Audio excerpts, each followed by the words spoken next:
사진첩은 참 이상한 물건이다. 열 때마다 망설이게 만들고 한 장 넘길 때마다 한 걸음씩 마음을 되돌리게 한다. 강순자 여사는 오랜만에 거실 창가에 앉아 묵은 서랍을 꺼내 사진들을 정리하고 있었다. 이사를 가야 하는 건 아니었지만 요즘 들어 괜히 마음이 어수선했고 무언가 정리하지 않으면 자신이 더 흐트러질 것 같았다. 사진첩을 넘기다가 손끝이 멈췄다. 그녀는 자신도 모르게 숨을 들이켰다. 정현. 그녀의 사위. 이제는 남이 된 사람. 하지만 그날의 사진 속 그는 분명히 가족이었다. 그날은 수연의 생일. 수연은 밝게 웃고 있었고 정현은 그 옆에서 아주 드물게 카메라를 정면으로 바라보며 웃고 있었다. 입꼬리는 위로, 눈꼬리는 살짝 내려간 표정. 그 표정을 순자 여사는 한 번도 직접 본 적이 없었다. 카메라가 찍은 딱 그 순간만 존재하는 미소였다. 이런 얼굴이 있었구나. 순자는 그 사진을 뽑아들고 한참을 바라보았다. 그리고 사진을 찢으려다 멈췄다. 손끝에 망설임이 남았다. 그 표정이 마음에 남았다. 아니, 그 미소가 마음을 건드렸다. 그녀는 사진을 조용히 다시 접어 식탁 위에 올려두었다. 버리지도 숨기지도 않았다. 그냥 거기 그대로. 며칠 뒤 문 앞에서 인기척이 들렸다. 순자는 문을 열다가 멈칫했다. 문고리를 쥔 손에 아주 작은 떨림이 생겼다. 안녕하세요. 그 목소리는 너무나 오랜만이었지만 한 번에 알아들 수 있었다. 정현이었다. 그는 조심스럽게 서 있었고 손에는 작은 봉투 하나가 들려 있었다. 근처에 잠깐 일이 있어서 그냥 인사드리려다가 그는 말을 끝맺지 못했다. 순자는 한참 동안 말이 없었다. 그저 그의 표정을 살폈다. 사진 속 그 웃음은 없었다. 대신 무겁고 조용한 진심이 서려 있는 눈. 들어와요. 그녀는 조용히 말했다. 그 말은 용서도 아니고 환영도 아니었다. 하지만 분명히 닫힌 문을 여는 말이었다. 정현은 고개를 끄덕이고 조심스럽게 안으로 들어섰다. 작은 상 위에 국화차 2잔이 놓였다. 둘은 아무 말 없이 찻잔을 마주했다. 뜨거운 차의 온도와 말 없는 시간이 천천히 긴장을 풀어갔다. 순자는 조용히 물었다. 그날 웃었던 거 기억나요? 정현은 놀란 듯 고개를 들었다. 사진이요? 응. 수연 생일날. 거기서 웃던 얼굴. 정현은 잠시 말을 잊었다. 그리고 천천히 고개를 끄덕였다. 그날 정말 좋았어요. 아무 일도 없던 하루였으니까요. 그의 말에 순자는 작은 숨을 내쉬었다. 그 얼굴이 버려지지 않더라고요. 정현은 아무 말도 하지 못했다. 순자의 그 말은 비난도 후회도 아니었다. 그저 사진을 꺼낸 사람의 마음이었다. 그리고 그 순간 두 사람 사이에는 작은 온기가 흘렀다. 말 없이, 하지만 분명히 따뜻하게. 찻잔에 담긴 국화차는 시간이 지날수록 향이 짙어졌다. 그리고 그 향기만큼 두 사람 사이의 침묵도 깊어졌다. 정연은 찻잔을 들고 있었다. 손끝이 가늘게 떨리는 걸. 순자 여사는 모르는 척 해줬다. 그가 먼저 입을 열었다. 저 사진 이야기 계속해도 될까요? 순자 여사는 고개를 끄덕였다. 그날 찍힌 사진이요. 제가 웃고 있던 그 순간. 그는 살짝 숨을 고르고 말을 이었다. 사실 그날 수연이가 몰래 카메라를 들고 나가서 온종일 우리를 찍었어요. 그 사진은 수연이가 저한테 직접 골라서 준 거예요. 왜? 이 얼굴이 진짜 아빠 웃는 얼굴 같아라고요. 순자 여사는 그 말을 듣고도 바로 대답하지 않았다. 그저 찻잔을 한 모금 마셨다. 그 애가 당신을 그렇게 봤다는 거네. 정연은 고개를 끄덕였다. 전 그 사진을 책상 위에 세워뒀었어요. 아무도 모르게. 회사에서도, 집에서도. 그럼 왜 떠났어요? 그 질문은 날카롭지 않았다. 무너뜨리려는 것도 아니었다. 그저 오래 참았던 한 사람의 궁금증이었다. 정연은 그 질문 앞에서 한참을 침묵했다. 그러고 나서 조용히 말했다. 수연이 힘들어했어요.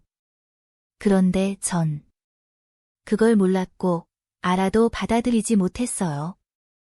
그는 다시 찻잔을 내려놓았다. 제가 뭘 잘못했는지 그때는 몰랐는데 지금은 너무 많이 알아요. 순자는 그의 말을 가만히 듣고 있었다. 그 애가 죽고 나서 몇 달 동안 사진도 물건도 하나도 못 봤어요. 그 얼굴만 봐도 숨이 막혔거든요. 정연은 고개를 숙였다. 그러다 어느 날 정리하려고 사진첩을 펼쳤는데 그 사진이 나오더라고요. 그는 작게 웃었다.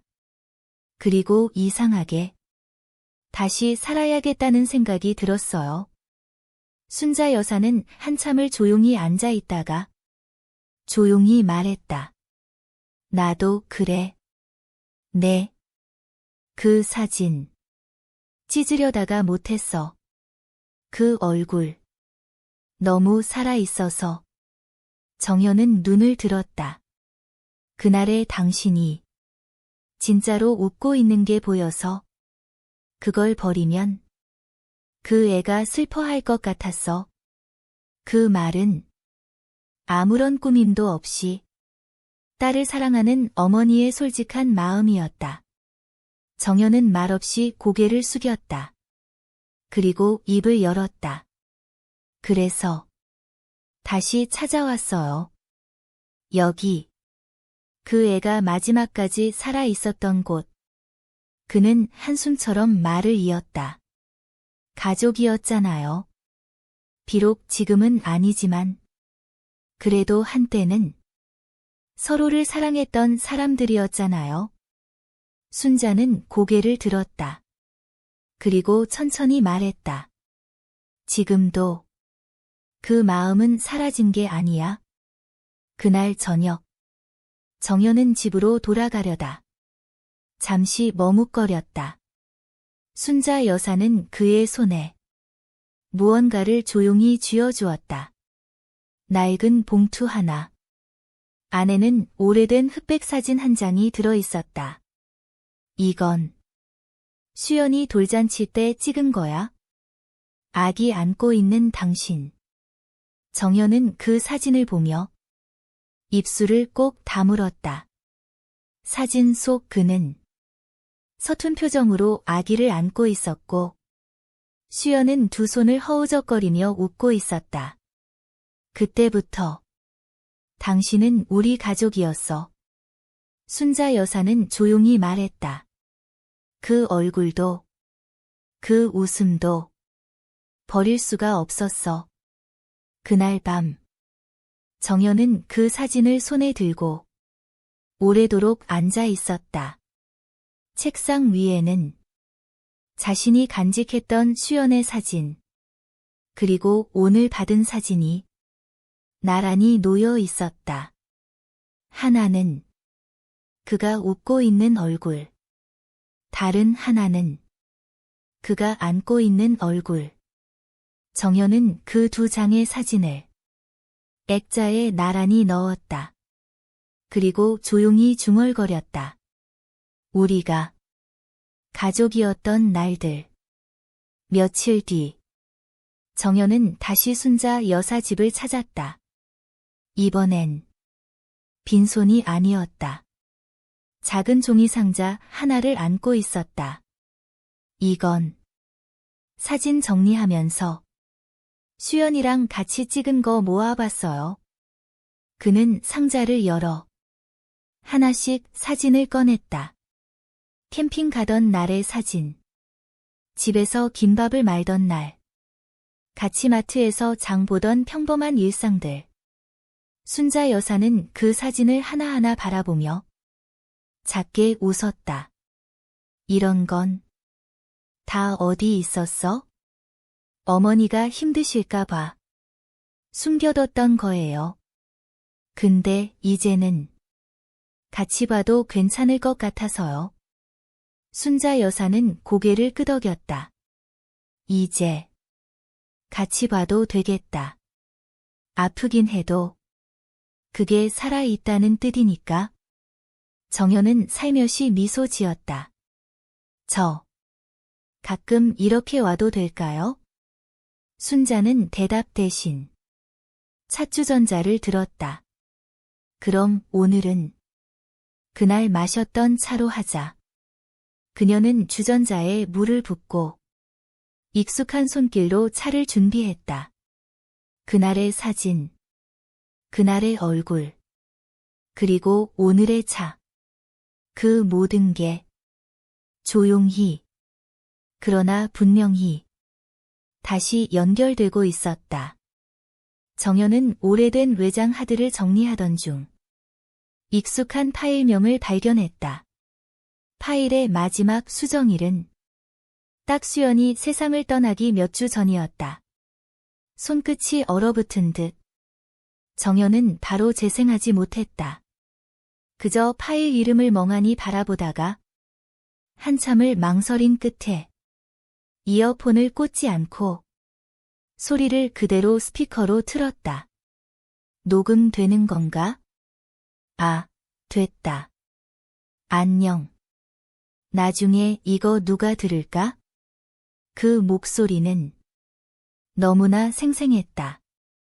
이름을 불러줄 것만 같았다. 정연은 손으로 얼굴을 가렸다. 눈물이 먼저 흘렀다. 파일은 3분 남짓한 짧은 길이었지만 그 안에는 소소하고 사적인 이야기들이 담겨 있었다. 요즘 자꾸 엄마 생각이 나. 내 말 안 들어도 괜찮으니까. 그냥 차 끓일 때 불 조심했으면 좋겠어. 정연 오빠. 당신도 잘 지내지? 뭐, 내 말 안 듣는 건 예전부터 그랬지만 장난스럽게 시작된 말투 속엔 작은 걱정과 깊은 사랑이 함께 있었다. 이걸 누가 듣든 다 괜찮아. 나는 좋은 시간 많이 보냈다고 말하고 싶었어. 정연은 더 이상 들을 수 없었다. 파일을 껐고 손으로 눈을 닫고 천천히 숨을 고르며 앉아 있었다. 그리고 문득 그 목소리를 순자 여사와 함께 들어야겠다는 생각이 들었다. 며칠 후 정연은 작은 포터블 스피커와 수연의 음성 파일을 들고 순자 여사의 집을 찾았다. 조심스럽게 인사를 하고 조용히 말했다. 들려드릴 게 있어요. 순자는 말없이 고개를 끄덕였다. 스피커가 놓이고 정연이 버튼을 눌렀다. 안녕. 이거 누가 들을까? 처음 들었을 때보다 훨씬 더 선명하게 들리는 수연의 목소리. 순자 여사는 처음엔 미동도 없었다. 하지만 목소리가 점점 이어지자 그녀의 손이 찻잔을 놓고 자기 무릎 위로 내려왔다. 엄마, 가끔 나 없이도 밥 잘 챙겨 먹고 혼자라도 웃었으면 좋겠어. 그 순간 순자 여사의 눈에서 천천히 눈물이 흘렀다. 조용한 방 안에서 오직 수연의 목소리와 눈물 흐르는 소리만 들렸다. 정연도 말없이 고개를 숙인 채 앉아 있었다. 그들은 처음으로 같은 그리움, 같은 아픔을 나란히 앉아 함께 들었다. 파일이 끝난 후에도 한동안 아무도 입을 열지 않았다. 순자 여사가 먼저 말했다. 그 애가 정말 많이 생각했구나. 혼자서 다. 정연은 고개를 끄덕였다. 그래서 그걸 들었을 때 그냥 가만히 있을 수가 없었어요. 순자는 천천히 눈을 닫고 그를 바라보았다. 그럼 이제 이 목소리를 우리 둘이 잘 보관하자. 네. 혼자 듣지 말고 같이 듣자. 생각날 때마다. 정연은 작게 미소 지었다. 파일 이름 바꿔도 되겠죠? 뭘로? 정연은 답했다. voicesoyonideus.mp3. 순자는 고개를 끄덕이며 말했다. 그 애는 이제 우리 둘 사이 어딘가에 있는 거야? 혼자가 아니라. 그날 이후 순자 여사의 집에는 작은 변화가 생겼다. 식탁 한쪽에 작은 스피커가 놓였고 때때로 국화차를 내리는 시간에 그 목소리가 조용히 흘러나왔다. 짧은 녹음이 끝나면 두 사람은 말없이 차를 마셨다. 하지만 그 시간이 서로를 가장 깊이 연결해주는 시간이었다. 말이 아니라 기억이 말해주는 대화. 정연은 어느 날 작은 USB 하나에 자신의 목소리를 녹음해 담았다. 그 속엔 이렇게 적혀 있었다. 이건 수연이에게 전하는 이야기이자 어머니에게 전하는 제 마음이에요. 그는 그 USB를 순자 여사 현관 앞에 두었다. 그리고 며칠 뒤 순자 여사는 그 답장처럼 손글씨로 적은 쪽지를 그의 문 앞에 놓았다. 당신 목소리. 이제는 내 하루에 필요한 소리야. 다음에는 찬물 끓는 소리도 같이 담아줘요. 그 쪽지를 본 정연은 오랜만에 웃었다. 정말로 사진 속에서 웃던 그때처럼. 봄이 끝나갈 무렵 정연은 서울 복귀를 결정했다. 이제 마음이 정리된 것도 있었고 다시 일상으로 들어가야 할 시기라는 생각도 들었다. 그는 순자 여사에게 조심스럽게 말했다. 다음 주에 올라가요. 일이 다시 시작돼서요. 순자 여사는 놀라지 않았다. 그저 고개를 천천히 끄덕였다. 그럴 때가 됐지.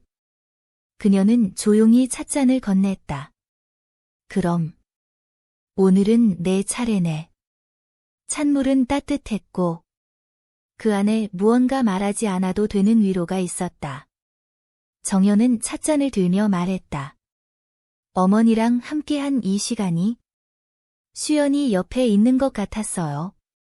순자는 작게 웃었다. 나도 마찬가지였어. 그 애 대신 당신이 남아줘서 나는 덜 외로웠어. 떠나기 전날 정연은 USB에 새로운 파일 하나를 담았다. 차 끓는 소리. 비 내리는 날 현관 앞에서의 소리. 그리고 자신이 속삭이듯 남긴 말. 어머니. 오늘 차 잘 우러났어요? 다음엔 같이 마시죠. 언제든, 어디서든. 그는 작은 봉투에 담아 순자 여사의 우편함에 넣었다. 며칠 뒤 서울. 정연은 다시 분주한 거리와 시끄러운 버스, 빽빽한 사람들 속으로 돌아갔다. 하지만 아침이면 늘 같은 루틴을 시작했다. 국화차를 우려내고 조용한 음악을 틀고 어머니에게 보낼 음성 메시지를 녹음하는 일. 이젠 말 없이도 서로의 하루가 스며드는 일이 익숙한 습관이 되었다. 그리고 순자 여사 역시 그 시간에 맞춰 작은 스피커를 켰다. 그 안에서 그녀가 아는 익숙한 목소리가 들렸다. 오늘도 조용한 하루였어요. 어머니는 따뜻하게 계시죠? 순자 여사는 대답하지 않았다. 대신 찻잔을 앞에 두고 작은 쪽지를 꺼내 적었다. 오늘은 수연이 생일이에요. 둘 다 기억하고 있는 게 참 고맙네요.